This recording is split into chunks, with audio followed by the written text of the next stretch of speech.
E adorando o nome do Senhor Jesus Cristo. Uma noite de conscientização missionária. E a minha oração é para que Deus levante nesta congregação vários missionários.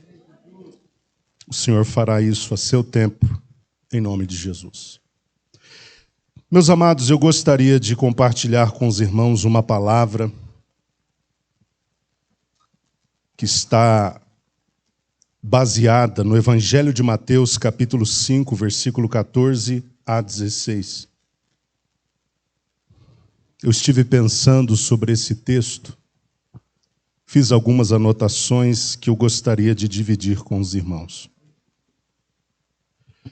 Evangelho de Mateus, capítulo 5, versículos 14 a 16. Os irmãos acharam? A palavra do Senhor nos diz assim: Vós sois a luz do mundo. Uma cidade edificada sobre um monte não pode ser escondida.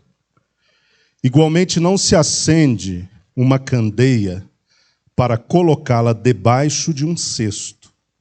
Ao contrário, coloca-se no velador e assim ilumina a todos os que estão na casa.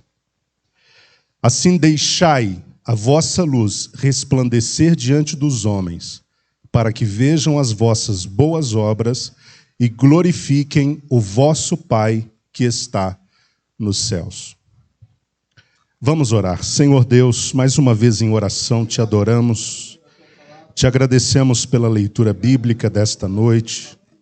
Nós te pedimos que o teu Espírito Santo venha trazer a nós uma palavra personalizada, uma palavra que venha nos alcançar no âmago do nosso ser. Fala, Senhor, mais do que eu sou capaz de falar. Que a verdade que eu vou expor nesta noite seja muito mais forte aos ouvidos e aos corações que estarão a recebendo nesta noite. Glorifica o teu nome, que esta semente, ao ser lançada, possa cair em terra fértil e possa produzir muitos frutos para a tua glória, em nome de Jesus. Amém. Meus queridos, hoje eu quero, como eu disse, pregar baseado neste texto do Evangelho de Mateus, capítulo 5, versículos 14 ao 16. E hoje eu quero falar sobre o tema Vós sois a luz do mundo. Vós sois a luz do mundo. Eu estava pensando, como eu disse, sobre esse texto na minha casa, e novamente me deparei com a grande responsabilidade que nós, enquanto servos de Deus e de Cristo, temos diante do mundo. E a Bíblia mostra aqui no Evangelho, no capítulo 5, que esta responsabilidade é a de nós sermos luz no mundo. Assim como o Senhor Jesus Cristo veio ao mundo enviado por Deus para ser a luz salvadora do mundo, nós recebemos da parte de nosso Senhor Jesus Cristo a missão intransferível de sermos também luz. Somos nós que revelaremos através da nossa vida aos pecadores que estão presos às mais densas trevas qual é a vontade de Deus para eles. E a vontade de Deus para eles é a de que todos eles sejam salvos. Nós não podemos de modo nenhum, e eu repito isso, não podemos de modo nenhum falhar nesta missão. Não podemos de modo nenhum nos esconder, pois não se pode esconder uma cidade edificada sobre um monte, como não se pode esconder uma candeia debaixo de uma cama. Nós precisamos, como Igreja de Jesus Cristo, plantada no bairro Sagrada Família, nos posicionar corretamente e brilhar com toda a força que Deus nos der, que possamos brilhar com toda a graça que Deus está nos dispensando para isto, e dessa forma colaborar para que pessoas que estão nas trevas sejam atraídas para a mesma luz na qual nós estamos. Eu quero, nesse primeiro momento, fazer uma distinção entre os dois reinos que a Bíblia menciona. O primeiro reino é o reino das trevas. O segundo reino, sobre o qual eu irei falar e sobre o qual eu quero focar nesta noite, é o reino da luz. A Bíblia fala-nos da realidade irrefutável desses dois reinos. O primeiro, como eu disse, que irei descrever, é o reino das trevas. O reino das trevas refere-se ao reino cujo príncipe dominador, nós sabemos quem é: Satanás, o inimigo de Deus e o inimigo das nossas almas. É interessante que Paulo, quando escreve aos Efésios, no capítulo 6 e versículo 12, ele diz que este espírito, que é Satanás, age na esfera do ar, operando nas formas de principados, potestades, dominadores e forças espirituais. E o seu local de atuação é o mundo. Não estou falando do mundo como globo terrestre. Não estou falando do mundo como terra, necessariamente.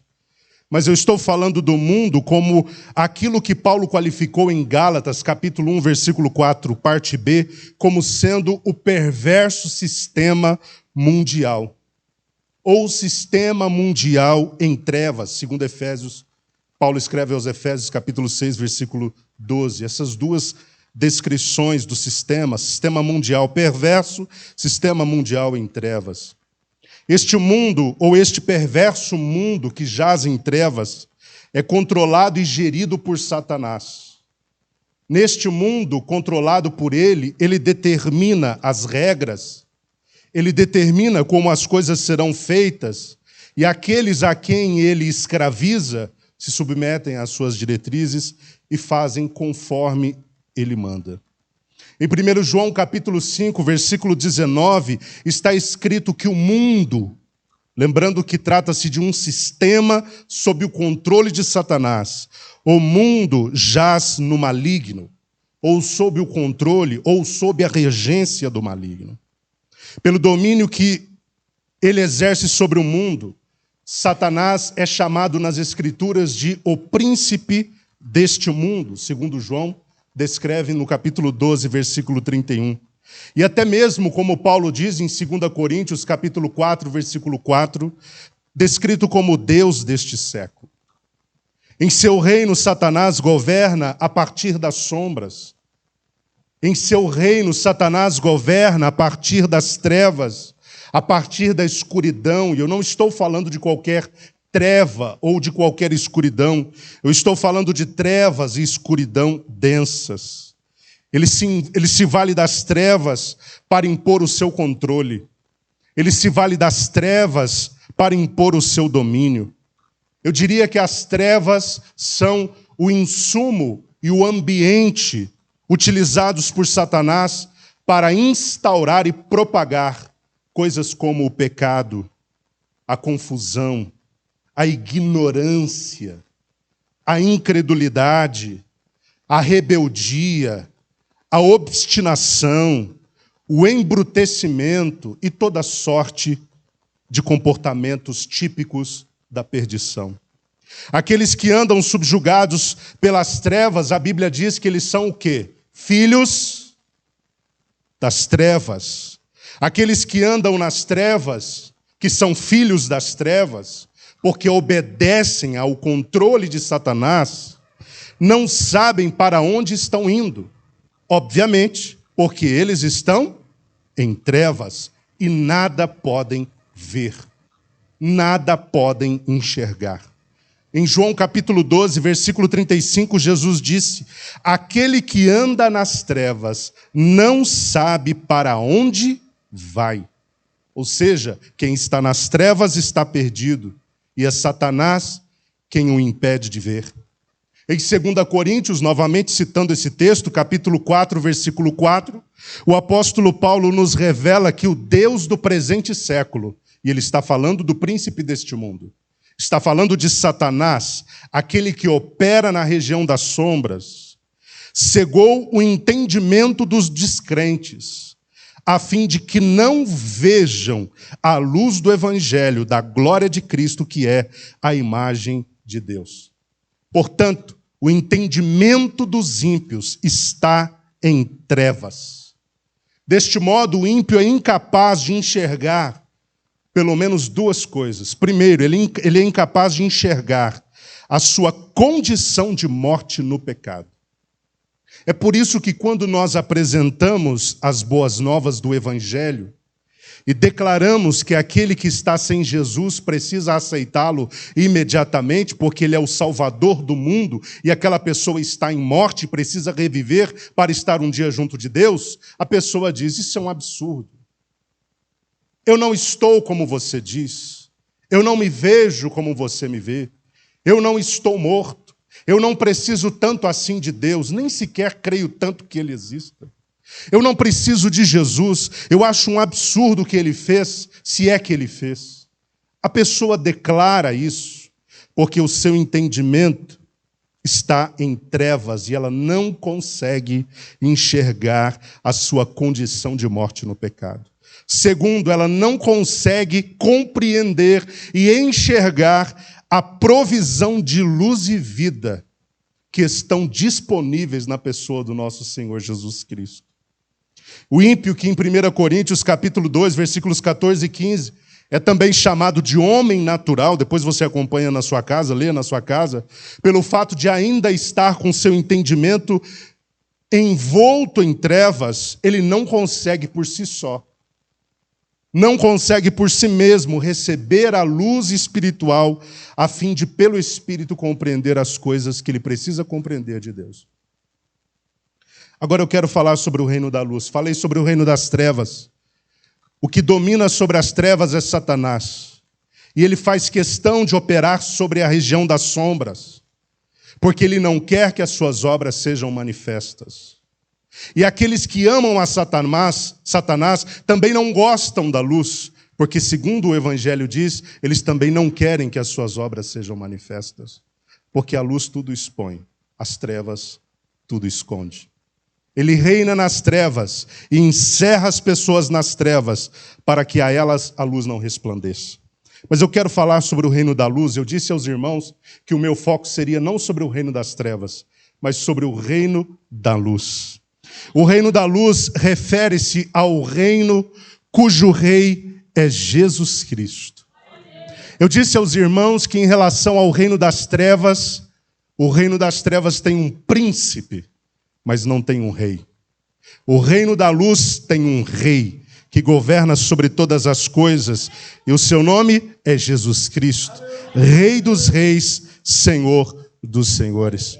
Diferentemente de Satanás, Jesus não opera nas trevas, Jesus não opera nas sombras, Jesus não opera às escondidas, mas na luz. A luz é o insumo e a luz é o ambiente a partir do qual Jesus Cristo governa sobre os salvos. Jesus é a luz. João disse que ele era a luz. Em João, capítulo 1, versículos 4 e 9. Em João, no capítulo 1, depois do apóstolo dizer que Jesus, que é o verbo de Deus, estava com Deus no princípio e que ele era também Deus e que por meio dele todas as coisas foram criadas, João declara, dizendo no versículo 4, nele estava a vida e a vida era a luz dos homens. No versículo 9, João ainda diz que Jesus é a luz verdadeira que, vindo ao mundo, ilumina toda a humanidade. Isaías disse que ele era a luz. Isaías capítulo 9, versículo 2. 700 anos, eu disse quantos anos? Do nascimento de Jesus Cristo, Isaías já havia profetizado que ele viria como luz. Veja o que o texto diz. O povo que andava em trevas viu uma grande luz. Sobre os que habitavam na terra da sombra da morte, resplandeceu a luz. E de acordo com João capítulo 12, versículo 46, a luz veio ao mundo, Jesus. A luz veio ao mundo para dar aos que estão em trevas a oportunidade de saírem das trevas. Eu vim como luz, palavras de Cristo, eu vim como luz para o mundo, a fim de que todo aquele que crê em mim não permaneça nas trevas. Jesus é a porta de saída do reino das trevas e a porta de entrada para o reino da luz. Jesus Cristo mesmo disse que era a luz. João capítulo 8, versículo 12, ele declara: eu sou a luz do mundo, aquele que me segue. A palavra seguir aqui é traduzida também como obedece. Seguir é obedecer, é seguir à risca o estilo de vida, as orientações de Cristo. Aquele que me segue não andará em trevas, mas terá a luz da vida. Agora, quem são os súditos do reino da luz? Se os súditos do reino das trevas são os ímpios, aqueles que recusam Jesus, que recusam Deus e que recusam a verdade, quem são os súditos do reino da luz? Se o rei do reino da luz é Jesus, quem são os súditos?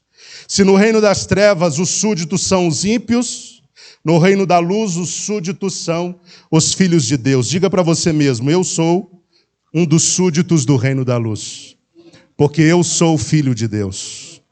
Pertencem à luz os que pela fé um dia se apropriaram da bendita obra redentora de nosso Senhor Jesus Cristo. Em João capítulo 12, nós estamos sempre usando João, porque João fala muito de Jesus como sendo luz. Ele disse: enquanto vós tendes a luz, crede na luz para vos tornardes filhos da luz. A fé é, portanto, o requisito. A fé é, portanto, o passaporte. A fé é, portanto, o ingresso para que aqueles que estão nas trevas possam ser transportados e migrarem para o reino da luz e se tornarem também filhos da luz. Quando o homem passa a crer na pessoa de Jesus Cristo, o texto bíblico nos diz que Jesus o resgata e o transporta. Cristo o resgata e o transporta das trevas para a luz. E desta forma, aquele que crê e é transportado deixa de servir ao império das trevas para passar a servir ao reino da luz. Em Colossenses capítulo 1, 13, Paulo diz isso. Vejam as palavras do apóstolo Paulo. Ele, Jesus, nos resgatou do domínio das trevas, e não fez apenas isso, nos transportou para o reino do seu Filho amado. E qual é o reino do seu Filho amado? O reino da luz. Nós que já somos filhos da luz, nós que um dia fomos resgatados sobrenaturalmente por meio de um passo de fé, ou a partir de um passo de fé. Nós que fomos transportados de um reino para o outro, de uma condição para outra, das trevas para a luz, diz Paulo, devemos dar graças ao Pai, porque Ele nos tornou dignos de participar da herança dos santos no reino da luz, em quem temos a plena redenção por meio do seu sangue, isto é, o perdão de todos os pecados. Você pode glorificar a Deus por isso? Colossenses capítulo 1, versículo 12. Nós que um dia cremos no Senhor Jesus Cristo, nós não fomos só resgatados, não fomos só transportados, mas nós fomos também reidentificados. Significa que Ele, Jesus, além de nos resgatar, nos transportar, nos deu uma nova identificação. Esta reidentificação se dá pelo fato de nós termos nascido agora de uma nova natureza, não da carne, mas do Espírito. Aquele que nasce da carne é carne, mas o que nasce do Espírito é Espírito. Os que nascem pelo Espírito são gerados para a luz. Os que nascem do Espírito são gerados para o serviço da luz. Da parte de Deus nós recebemos o DNA da luz. Da parte de Deus nós recebemos a natureza da luz. Nós somos filhos da luz. E quem é a luz? Jesus Cristo é a luz. Mas há uma outra informação bíblica que diz que Deus é a luz. João diz, na sua primeira epístola, ele diz: Deus é a luz e em Deus não há treva alguma. Se nós somos filhos de Deus, nós somos filhos da luz. Temos um DNA de luz, uma natureza de luz. Nós transpiramos luz, nós refletimos luz, nós irradiamos luz. Por isso somos finalmente chamados de filho ou filhos da luz, como eu tenho dito. Em 1 Tessalonicenses, capítulo 5, versículo 5, Paulo diz: porquanto vós todos sois filhos da luz e filhos do dia, não somos da noite, muito menos das trevas. Por que razão Paulo diz isso? Porque nós temos o DNA da luz, que flui do Deus da luz, em quem não há trevas. Nós que estamos no reino da luz, esse é o segundo ponto que eu gostaria de abordar. Nós que estamos na luz, que fomos reidentificados, depois de resgatados e transportados, nós somos, hoje, a luz do mundo. Se recebemos da parte de Deus uma nova natureza, que foi gerada pelo Espírito de Deus, e a partir dali nos tornamos filhos da luz, logo em Cristo somos também luz, como eu tenho dito. Jesus disse que enquanto ele estivesse no mundo, ele seria a luz do mundo. João capítulo 9, versículo 5, ele diz: enquanto estou no mundo, eu sou a luz do mundo.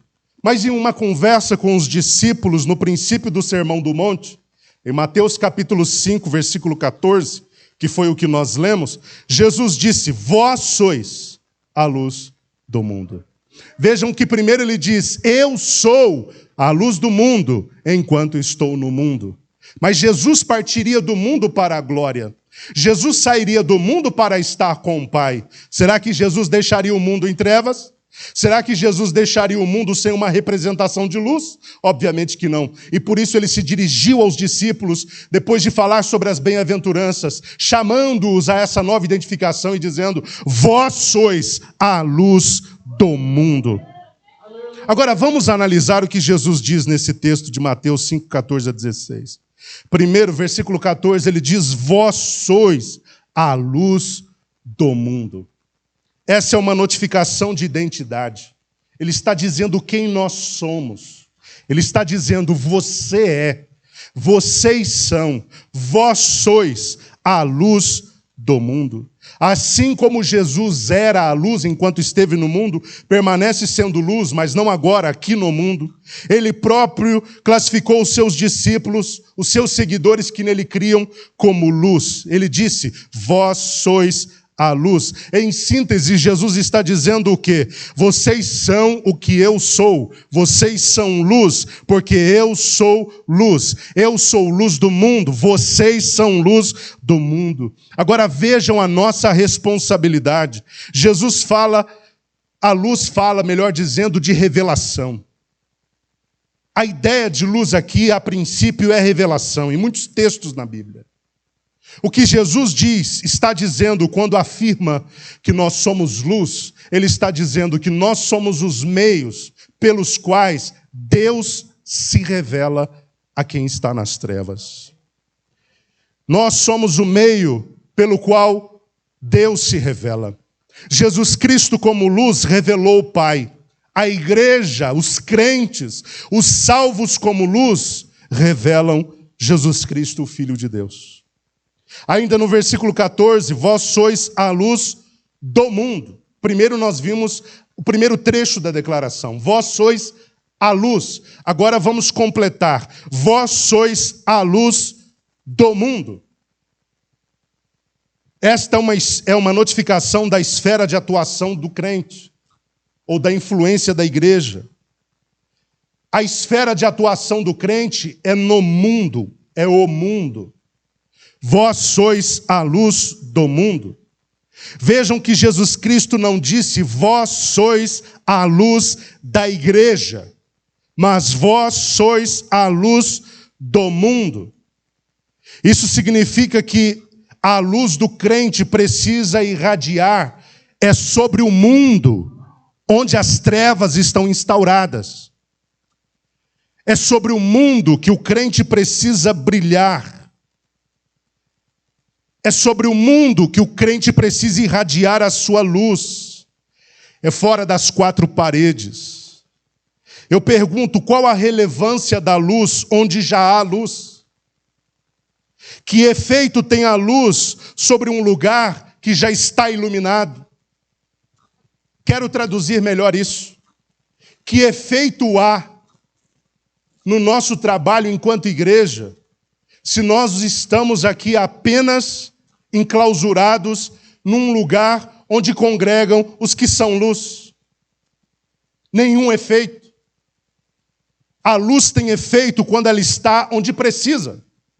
E onde a luz precisa estar? No mundo. Por isso Jesus disse, vós sois a luz do mundo que jaz no maligno, do mundo onde Satanás é príncipe, do mundo onde Satanás é Deus com letra minúscula. É lá que precisamos. Mas Jesus prossegue. Uma cidade edificada sobre um monte não pode ser escondida. Igualmente não se acende uma candeia para colocá-la debaixo de um cesto. Ao contrário, coloca-se no velador e assim ilumina a todos os que estão na casa. Esta é uma notificação de posição. A ilustração da cidade edificada sobre um monte, primeiro, fala da... Vou falar uma palavra diferente aqui e vou explicar. Da inexpugnável presença e força da luz. O que significa inexpugnável? Invencível, irreprimível, força da luz. A luz não pode ser embarreirada. Vamos facilitar. Não se pode criar barreiras para a luz. A luz não pode ser reprimida, porque quando a luz está brilhando, ela invade as trevas. Ela é inexpugnável. Uma cidade que está sobre um monte, edificada sobre um monte, é uma cidade fortificada, inviolável. É uma cidade que não pode ser vencida. Nada pode deter a luz. Nada pode vencer a luz. Nada pode resistir à luz. Nada pode reprimir a luz. A segunda coisa, fala da posição de visibilidade da luz. Assim como uma cidade edificada sobre o alto de um monte não pode ser escondida, assim também a luz que flui do crente não pode ser escondida. Aqueles a quem Deus chamou para serem luz, ou luzes, ou luz, não podem se esconder. Aqueles que foram edificados sobre um alto monte precisam demonstrar nessa posição em que estão, o brilho que receberam. Existem muitos crentes de luz opaca. Você já entrou num ambiente onde a luz não brilha o quanto deveria? Quem já entrou num ambiente assim? Isso acontece muito em beira de estrada. Você vê, às vezes, um comércio, algum lugar assim, aquela luz fraquinha, que você entra no ambiente, você se deprime de imediato. Porque aquilo está entre trevas e luz, está um negócio meio que indefinido. Nós fomos chamados para brilhar com toda a força que Deus dá. No lugar onde Deus nos plantou, no lugar onde o Senhor está nos colocando, nós precisamos brilhar e aparecer com a nossa luz, como aparece uma cidade que está edificada no alto de um monte. Cada servo de Deus deve resplandecer com a luz que Deus deu e alcançar a partir da sua luz, ou da luz de Cristo que flui através dele, o maior número de pessoas possível. Jesus prossegue, versículo 16. Assim deixai a vossa luz resplandecer diante dos homens, para que vejam as vossas boas obras e glorifiquem o Pai que está nos céus. Essa é uma notificação de função. Resplandeçam. Já que os discípulos eles foram notificados, como eu falei, de que como Jesus, eles também eram luz, a função deles a partir dali seria resplandecer. Diante de quem? Diante dos homens. Com que propósito? Para que estes homens pudessem ver as suas obras e glorificarem ao Pai. A função do crente no mundo é a de resplandecer. A função do crente é aparecer brilhando. A função do crente é aparecer resplandecendo, é a de brilhar no mundo e revelar Cristo aos pecadores. O brilho do crente não é para si mesmo. O crente não brilha para atrair a atenção dos perdidos para si. Nós não brilhamos para atrair a atenção dos ímpios a nós, mas sim, nós brilhamos para atrair a atenção e o interesse do ímpio para a fonte da nossa luz, que é Jesus Cristo. Os irmãos estão me entendendo? Então, o que nós somos? Nós somos grandes sinaleiros. Nós estamos brilhando e apontando quem é a fonte da nossa luz. Nós estamos brilhando e apontando para quem nos transformou. Nós estamos brilhando e apontando para aquele que nos libertou dos vícios, das drogas, da prostituição, da vida sem Deus, da ignorância, da incredulidade, do embrutecimento, da obstinação. Nós estamos brilhando como luzeiros e apontando quem é a nossa fonte de luz, que é Jesus Cristo, nosso Senhor, a luz da vida. Nós somos luzes indicativas. Mas como se dá o brilho do crente? De que maneira ele efetivamente brilha sobre o mundo? Jesus Cristo responde a essa pergunta. Jesus Cristo disse que o crente brilha no mundo por meio das suas boas obras. O crente brilha no mundo por meio das suas boas obras. Agora, eu gostaria de chamar a atenção dos irmãos para o significado dessa expressão, boas obras. Porque no original grego, aqui no Novo Testamento, boas obras não falam só de obras que merecem elogio. Não fala só de obras que são belas por sua estética, mas fala de obras que são atrativas. Obras que são inspiradoras. Vocês estão me entendendo? Obras belas, mas obras atrativas e inspiradoras. Ou seja, enquanto luz, nós precisamos produzir boas obras. Ou seja, obras capazes de serem mais do que belas. Obras capazes de atrair e inspirar as pessoas que estão nas trevas, a ponto delas se aproximarem e dizerem: eu quero o que você tem.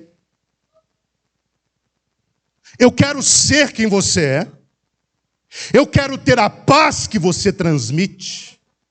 Eu quero ter a alegria que você transpira. Eu quero ser como você, uma pessoa ponderada no que diz. Uma pessoa sábia. Uma pessoa que sabe se posicionar diante das circunstâncias, dos conflitos, dos reveses, sempre da melhor forma. Eu quero ser como você. Quando a pessoa chega nesse ponto, é porque a sua luz não está sendo só bela, ela está sendo inspiradora e ela está atraindo as pessoas. Que boas obras são essas? Vou acelerar aqui. Que boas obras são essas? São as boas obras da obediência, as boas obras da justiça, as boas obras que compõem o poderoso testemunho cristão. Pode-se traduzir boas obras por testemunho cristão. Você está traduzindo corretamente, você está entendendo corretamente o que Jesus está dizendo. Quando ele fala, para que as vossas boas obras apareçam, sejam vistas, ele está se referindo ao testemunho cristão. Está falando do nosso modo de vida, do nosso estilo de vida. Hoje fala muito sobre estilo de vida, né? Os jovens usam a expressão lifestyle, estilo de vida. O estilo de vida do crente não é o estilo de vida desobediente. O estilo de vida do crente não é um estilo de vida pecaminoso. O estilo de vida de crente não é um estilo de vida de rebeldia contra Deus. O estilo de vida do crente é um estilo de santidade. É um estilo de comportamento ponderado. É um estilo de conduta ilibada. É um estilo de caráter copiável. Esse é o estilo de vida do crente. É assim que ele irradia sobre o mundo. As boas obras são refletidas por meio daquilo que ele vive, do Evangelho. Existem pessoas que estão se tornando grandes obstrutores do Evangelho por causa do seu mau testemunho. Pessoas que agem como os fariseus que Jesus denunciou. Vocês não entram e vocês não deixam os outros entrarem. Nós precisamos, como igreja, brilhar pelo nosso bom testemunho. As pessoas, quando olharem para nós, precisam ter em mente com clareza de quem nós somos filhos. As pessoas, quando olharem para o nosso vocabulário, precisam dizer: uma coisa eu sei, como eu ele não é, ele é diferente, é da luz, é de Deus, é de Cristo, ele tem um comportamento diferente. Isso é testemunho pessoal. O Senhor não nos resgatou das trevas para ter na luz um comportamento de trevas. Mas quando o Senhor nos chama das trevas, é para ter na luz um comportamento de luz. Isso é óbvio. Mas tem gente que insiste em viver no comportamento das trevas. Esses não produzem boas obras. Esses não conseguem dar um testemunho cristão correto. É por meio das boas obras que os perdidos enxergam, por meio de você, qual é o caminho para a salvação que está disposta na pessoa de nosso Senhor Jesus Cristo. É por meio do seu testemunho pessoal, é por meio das suas palavras, é por meio do seu comportamento, é por meio da forma como você se relaciona que o mundo descobre quem é Jesus Cristo, o Salvador de todos os homens. E a pergunta que nos cabe é: que Cristo nós estamos revelando? O Cristo sempre envolvido em intrigas? O Cristo que bate boca com as pessoas no ponto de ônibus? O Cristo que vive mergulhado no pecado? O Cristo que não ama? O Cristo que não perdoa? O Cristo que não é misericordioso? O Cristo que não é compassivo? O Cristo que não é longânimo? Que Cristo nós estamos revelando? O nosso cristianismo não pode se restringir a esse momento de culto e nem a essas quatro paredes. Quando nós atravessamos as portas da igreja, aí é que o nosso cristianismo, o nosso evangelho, a nossa vida, o nosso testemunho cristão começa a ser desafiado. E é a partir da porta para fora que você precisa mostrar que você não está no reino das trevas, não é filho das trevas, não é filho da desobediência, mas é filho da luz, está no reino da luz, e as suas obras são boas, e as suas obras glorificam a Deus, e as suas obras são inspiradoras, e as suas obras são belas. É quando atravessa a porta que você é desafiado a isso. Jesus precisa aparecer no que você está fazendo, no que eu estou fazendo. Jesus precisa ser visto naquilo que nós fazemos na igreja, na faculdade, no trabalho, na fila da lotérica, que é um lugar difícil de ser crente, né? Jesus precisa ser visto na fila do banco, no trânsito. Jesus precisa ser visto no casamento. Jesus precisa ser visto na família. Jesus precisa ser visto. Jesus precisa ser visto através de nós em todo o lugar, porque é assim que brilhamos. É quando nós damos testemunho de que nossa vida pessoalmente foi transformada. Como é que nós vamos inspirar pessoas à transformação se elas não enxergam em nós uma vida transformada? Transforme-se para você ser luz e inspirar pessoas. Vamos brilhar, meus irmãos. Vamos nos posicionar como Deus quer que nós nos posicionemos no mundo. vamos brilhar e vamos resplandecer com todo o fulgor que Deus quer.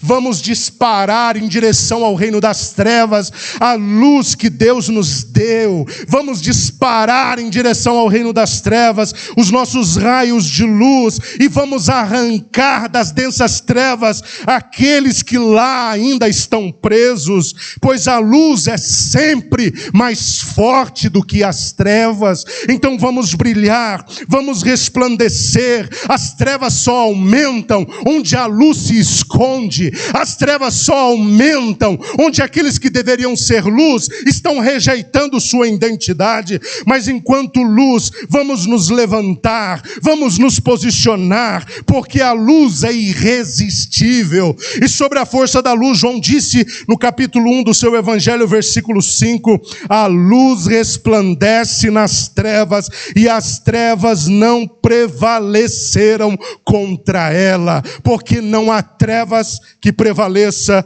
contra a luz. A luz é irresistível.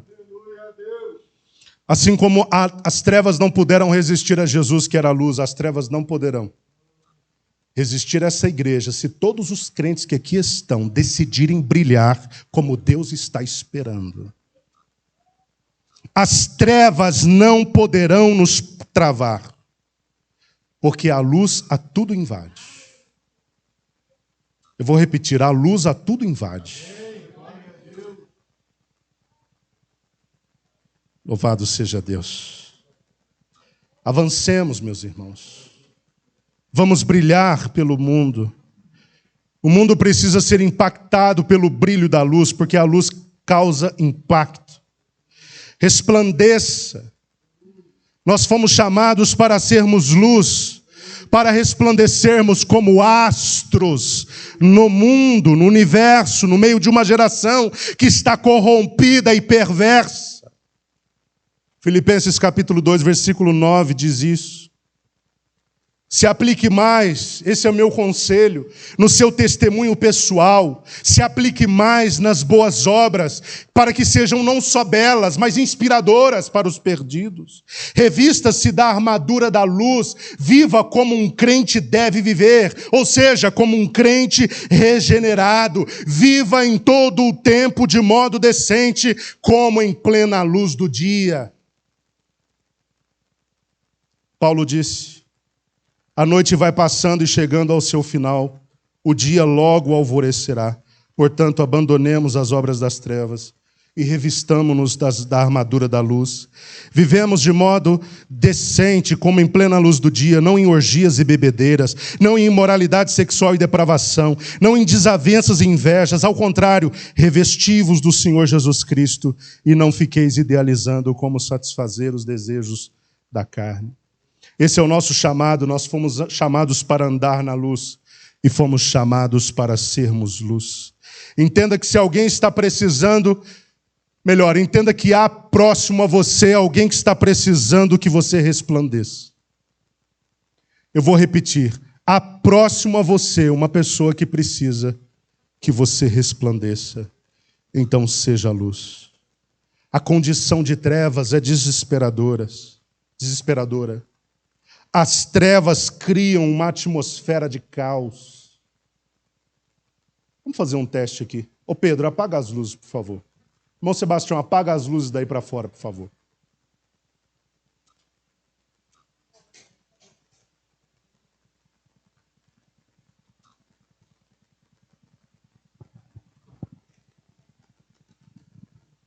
Tudo daí para fora, irmão Sebastião, apaga as luzes todas daí para fora. Vou apagar até a luz do tablet aqui.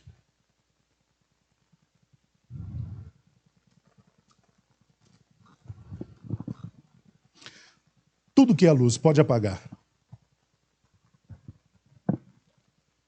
Apaga tudo aí, Pedro, até o computador. Tem algumas microluzes aqui que a gente não consegue apagar. Eu pergunto para você, qual é a sensação de estar num lugar como esse? Qual é a sensação de não enxergar as coisas como deveria? Qual é a sensação de estar num lugar onde você não enxerga nada? Aqui a gente ainda está enxergando por causa dessas microluzes e por causa da luz que vem da rua. Mas imagine que esse lugar estivesse absorto em trevas, que ele estivesse completamente mergulhado nas trevas. O que se pode sentir estando num lugar desse, num reino desse? Só se pode sentir medo, pavor, assombro. Num lugar onde as luzes não estão brilhando, as pessoas caem no abismo sem se dar conta de que estão a caminho de lá. De repente elas caem, de repente elas são engolidas pelo abismo e pela condenação eterna, porque elas não estão enxergando, porque não há luz brilhando próximo a elas. Agora imagine, se de repente alguém que entendeu a palavra de Deus começa a acender a sua luz, mesmo que pequena.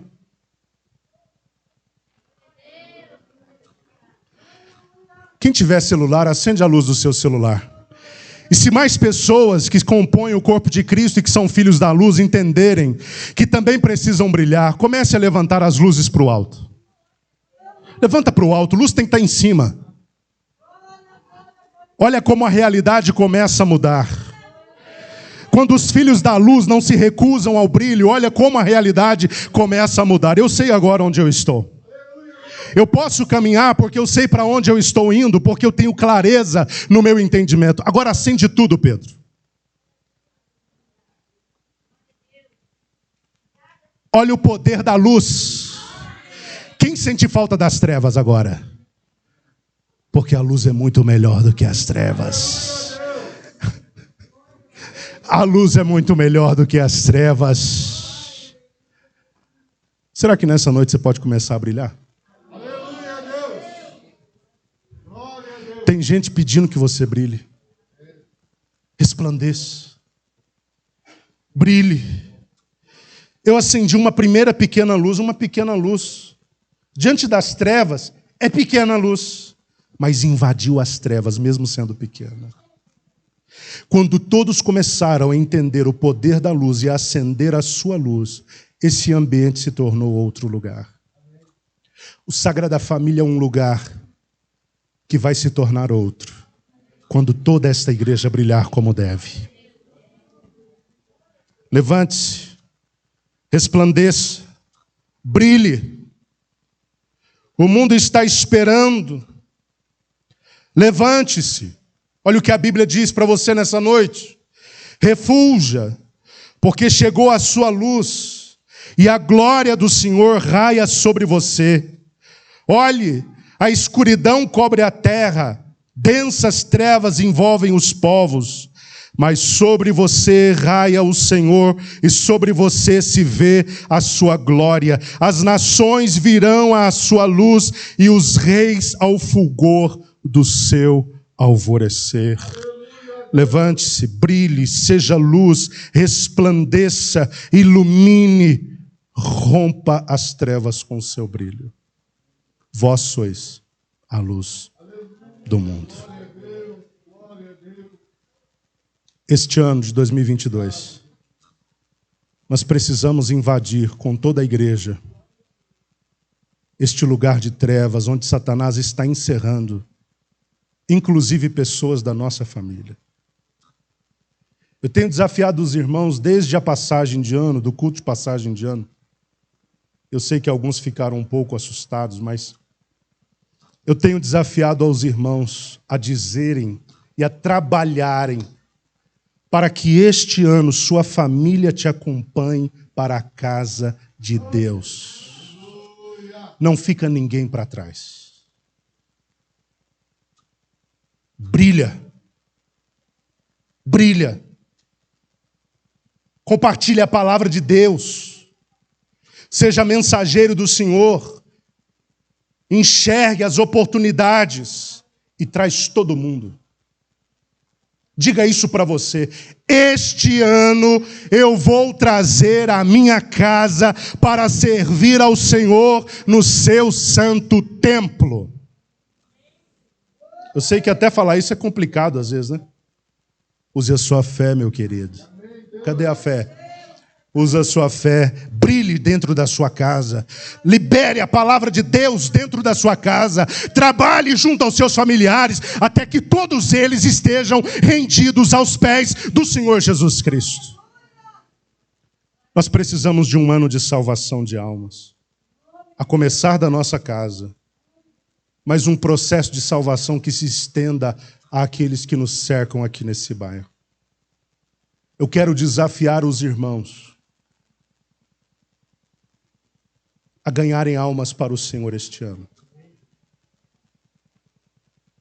E não adianta já começar a tentar criar as desculpas na mente. Não, mas bem que eu não posso, não. Por quê?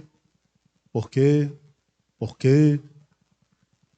Porque eu não tenho o dom da palavra, eu não tenho o dom do ensino, eu não sou pastor, eu não sou pregador, eu não sou pregadora, eu não sou nada na congregação. Nada entre aspas, né?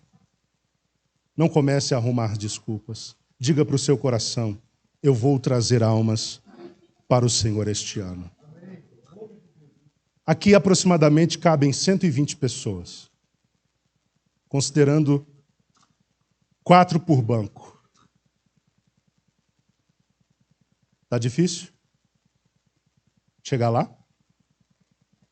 Tá fazendo a conta aí? Cada um precisaria ganhar de 2 a 3 pessoas. Foque em ganhar almas para o Senhor Jesus. Não faz sentido a gente estar aqui se não ganha ninguém para Jesus. Seja luz, brilhe, seja um missionário, traga a gente com você para a casa de Deus. Eu já estou terminando.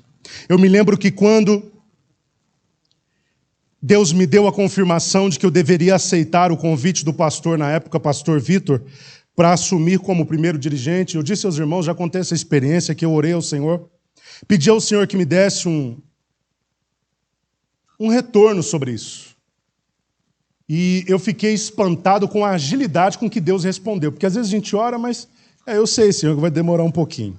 Mas essa resposta foi rápida demais, até porque eu precisava de dar um retorno rápido ao pastor Vitor. E aí Deus me confirmou através daquele sonho que era o tempo, que era a chegada a hora. Eu não me lembro exatamente a frase que eu coloquei diante de Deus, mas eu me lembro que no sonho, Deus me respondeu usando a mesma frase. Né? No meio da sentença que Deus disse, havia essa frase que eu havia citado no pedido de direção. E não muito tempo depois, Deus me deu, eu não creio que tenha sido só um sonho, mas uma revelação, de que eu estava diante de um lago, e na minha mente o lago era o Sagrada Família. Não era um lago grande. Eu estava com uma varetinha de bambu, pequena, fina, Carlos. Um anzol na ponta, tímido, um anzol tímido, porque para mim, dali sairia piaba, só... Né, irmão Francisco, conhece piaba? E eu lancei. Não foi de rede, foi de vara. Daí Deus já começou a nos mostrar que para ganhar almas aqui não é rede, não é multidões de uma vez só. É um a um. Segundo, quando eu puxei a vara, me veio um peixe desse tamanho. E não é conversa de pescador. Um peixe mais ou menos desse tamanho. E eu fiquei boquiaberto. Falei, Senhor, de um lago desse saiu um peixe desse? Acho que... Amém.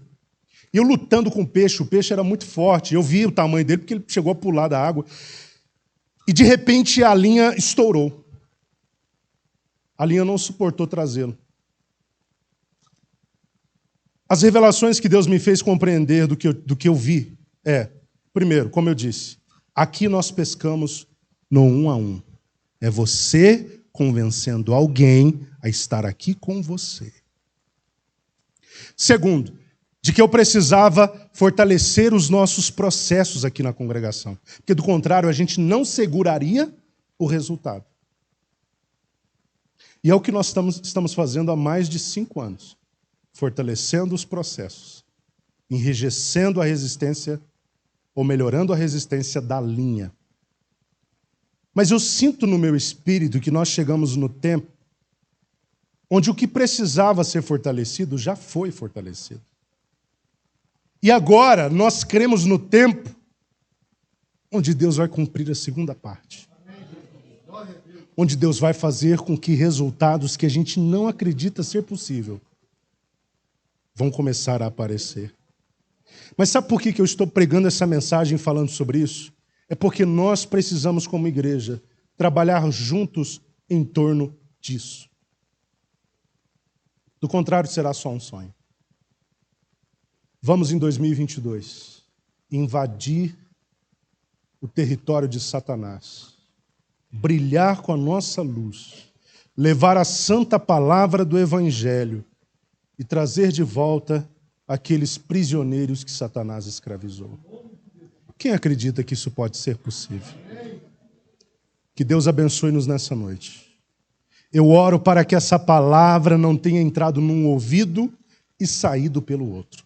Eu oro para que essa palavra tenha encontrado o caminho direto para o seu coração.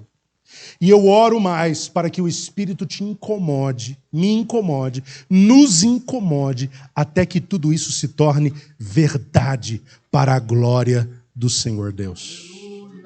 Nós queremos uma igreja onde não se cabe mais pessoas. Eu quero ter o trabalho de atuar junto ao pastor regional para achar um outro endereço de igreja para caber o povo. Depende de quem? Diga, depende de mim. Diga, depende de mim. Depende de nós. Brilhe, brilhe, resplandeça. Deus abençoe a todos em nome de Jesus Cristo. Meus amados,